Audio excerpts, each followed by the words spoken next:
Hello there guys, welcome back to Younes Talks Football, welcome back to a brand new video. I hope all of you are doing well today. This is a time where we've got more news, second video of the day, and I have to ask the question, Chelsea fans, is it time to start getting worried? I have to say that, and we'll get into the details very shortly. Before we do though, a couple of things. Firstly, don't forget to check out the video from earlier on. That is up here for you to have a look after you are done with this if you haven't seen it already. That was video 1 of 2. This is video 2 of 2. And there's been a new upload on the second channel, Younes Talks. So link in the description in terms of the channel, but I'll leave a link to the video right here. If you do suffer from procrastination, you can hear my tips because there's only one solution and I've given that, as far as I'm concerned, the only solution. So take it or leave it. Have a look, enjoy, and more content coming to the second channel, coming to Younes Talks very, very shortly and consistently. So keep your eyes peeled, subscribe over there if you are new and you enjoy.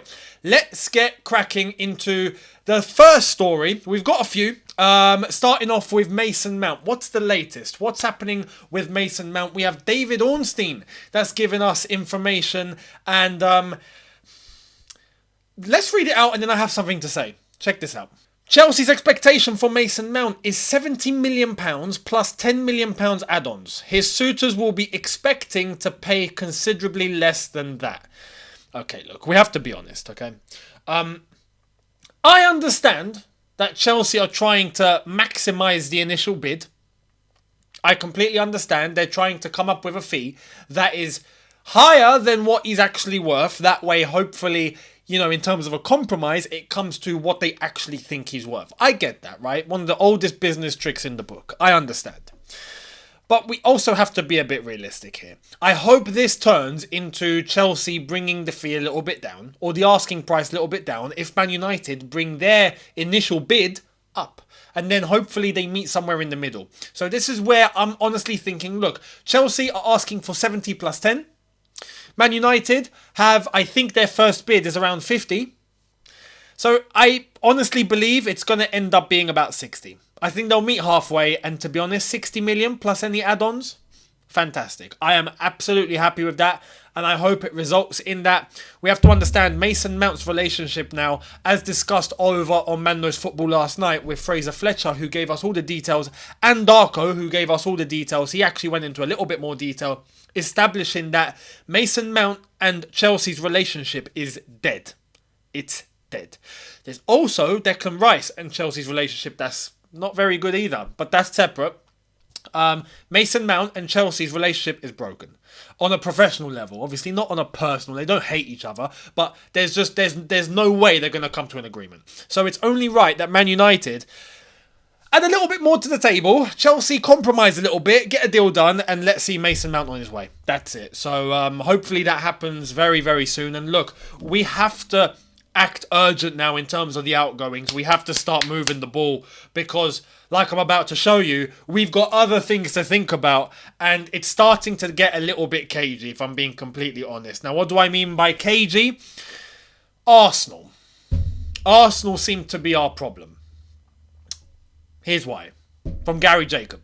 Arsenal are planning a renewed offer for Chelsea target Moises Caicedo. We have to establish one thing here. Arsenal will get Declan Rice. Declan Rice is leaving. I've already discussed that in the video earlier on today. So as I've said, check that out if you haven't already. He's leaving. That's been announced by West Ham. That's been announced by Sullivan, right? One of West Ham's owners. He has come out and said Declan's going, right? But to where? It's pretty clear that I think Arsenal are going to be the strongest and best bid on the table for Declan Rice. Now, will they be able to get Declan Rice and Caicedo? Because let me tell you one thing. If they do end up getting Declan Rice and Caicedo, that is basically slapping us in the face, not just once, but twice. Because we've already missed out on Ugarte. As much as I know it's complicated, but this is the situation we're in, we cannot miss out on Caicedo. If we miss out on Caicedo, then we're left with Enzo. And then, honestly, the alternative at this point would have to be Paulinho or Fulham. It would have to be. But that at that point, it becomes our only logical option left on the table. And we know there's Romeo Lavia of Southampton, and, you know, will that happen down the line? Possibly. But he's very, very young, and to think that he's just going to walk in and take the midfield by the scrub of the neck, no, he's just not. He needs someone that is going to be a little bit more established, a little bit more experienced, that's going to lead that midfield alongside Enzo, and Lavia will end up forming into a top midfielder, I do genuinely believe. But Arsenal seem to be the problem right now. They go for Declan Rice and Caicedo. They absolutely transform their midfield. And we're talking about Arsenal having to add to their squad in order to up the quality so they can actually compete for the title. You add Declan Rice and Caicedo, and I honestly think that they are in that conversation. So, look, this is why I'm saying we need to act with urgency now. We need to stop wasting time. Look, as I said, Liverpool, McAllister, look how quickly that was done.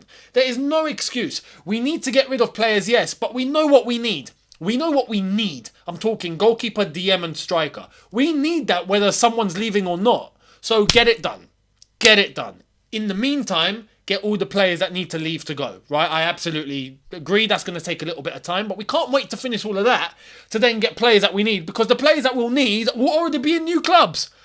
This is what I'm saying. We need to act with urgency. Time is ticking. Potts walks in on July 1st to take training. We need to hurry up and make sure everyone hopefully is in place by pre-season. If not, I think they'll be in place for pre-season, but with other clubs, because other clubs are going to want to have the same thing. Let's be honest. It's not just us that exist. There are other clubs competing with us here. We need to wake up. So hopefully we get a move on. Now, talking about the outgoings and the players that we actually need to shift, here's the latest from Fabrizio Romano, and I can't believe he's still at the club, this guy. Anyway, here it is. Malang Sarr won't join AS Monaco on a permanent deal and returns to Chelsea. Director Paul Mitchell confirms. Malang unfortunately got an injury, a muscular abdominal injury in training a few months ago. Malang has already gone back to Chelsea. So, Malang is back at Chelsea. And look, I think that's another one added onto the list of players that we need to, ship out and sell with immediate effect. Much respect to Malang Sarr. He ended up being slightly better than what I initially thought he would be at times. Do you remember we were talking about, Malang Sarr's had a good game? Do you remember that? But that was it. So, we've got defenders now. We need to get rid of all these players, man. We absolutely need to. And trim down this squad with immediate effect. So, there we are. Malang Sarr is back at Chelsea, but hopefully, and I say this respectfully, not for long. Much like the other lads that need to leave the football club as well. Here's the latest as well from David Ornstein in relation to Manchester United. We're going to discuss this and one other story before we wrap up. Here it is. David Ornstein about Man United ownership. It has emerged in recent weeks that Sir Jim Ratcliffe's bid feels like it is in a really strong position. They have gone into detail in negotiations. There is optimism that it will win in the end. And you know what? I honestly, and you know, this is going to sound crazy, right? I expect Sir Jim Ratcliffe's bid to win. If you ask me, as I've said, this is going to sound crazy, I would rather the Qatari bid win at Man United. Why? Some of you are going to be like, what are you doing, Younes? What? You want United to get ultimately stronger? Yes. Why? So it wakes us up. We need to understand that there's competition around us and we need to get ourselves moving, right? And the only way to do that to the max is to realise your competition around you. If there's Man City, and then there's Newcastle in the mix, and there's Arsenal propping themselves up, and Man United get flooded with Qatari money, all of a sudden Chelsea must look at themselves and go, flipping hell, lads, we need to get a move on now. That is what we need. We need that pressure. I don't feel like there's enough of that pressure, and we need it. So I wouldn't mind if Sheikh Jassim of Qatar ended up winning this bid of Manchester United, but, I have to be realistic. I don't think he will. And tomorrow is meant to be D-Day. Tomorrow is meant to be the deadline that Sheikh Jassim of Qatar did outline to the Glazers as to take it or leave it. This is the final bid. Your deadline is Friday. Accept or we are bouncing. See you later. And I honestly think the Glazers are going to say, okay, see you later then.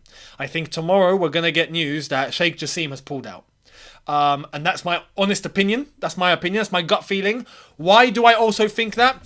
David De Gea is going to be signing a new contract. The devil is in the detail. Why would he sign a new contract if they're about to be flooded with Qatari money and they'll be able to go and afford any goalkeeper from anywhere? Why do they feel the need to absolutely cling on to a goalkeeper because he wouldn't be happy if he were to be demoted to number 2 and then he would ask to leave the club? Why is there this obsession of keeping David De Gea and offering him a new contract when you could be having a new ownership and then going to get a brand new goalkeeper? Not a problem. Well, because with Sir Jim Ratcliffe, the Glazers remain in place. And that is where I think the devil is in the detail. And that's where I think that the signs that we're seeing from Manchester United indicate that the Glazers so far are going to accept Sir Jim Ratcliffe because they get to stay at Manchester United that way. And the overall package is actually bigger than Sheikh Jassim's, but Sheikh Jassim wants 100% of the club, wants complete acquirement, wants money in terms of infrastructure, transfers, investment. He wants to hurry this up, and this is why he's done the deadline, because he wants to get Man United going in the transfer window immediately. So why offer David De Gea a new contract? This is where I think Sir Jim Ratcliffe will be the winner of this new bid, and the Glazers won't be going anywhere. So that's my initial thoughts. I have to say, as a Chelsea fan, we laugh, of course. Maybe not too much because our ownership haven't exactly proven much, themselves in a different way. They've spent the money, they've just done it recklessly. So there's that. Anyway, we'll see what happens by tomorrow. I'm sure there's going to be news on Man United, so stay tuned. Now, to end this news from Rome, La Roma.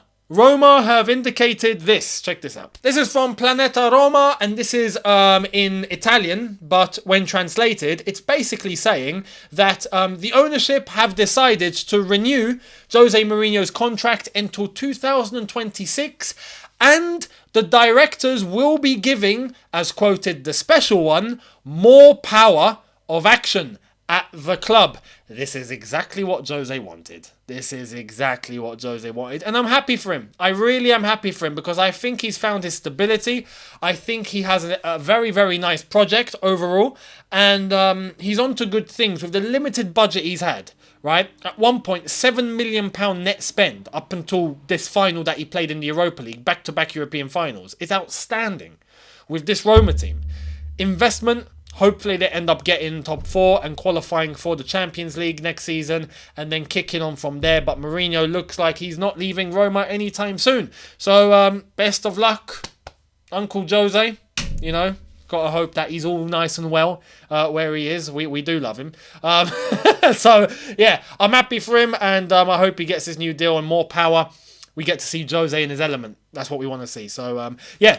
That's it, people. Let me know your thoughts down below in relation to everything that I've discussed today. Mason Mount, Caicedo, Rice, and all the other stories that I've touched upon, including Malang Sarr, Manchester United, and Jose Mourinho. Much appreciated, people. Let me know your thoughts down below. Hit the subscribe button if you're new. Hit the notification bell to be notified once I've uploaded. Smash the like button if you've enjoyed this. And I will see all of you tomorrow for brand new content. Have a good one, people. See you lot then. Take care. And peace.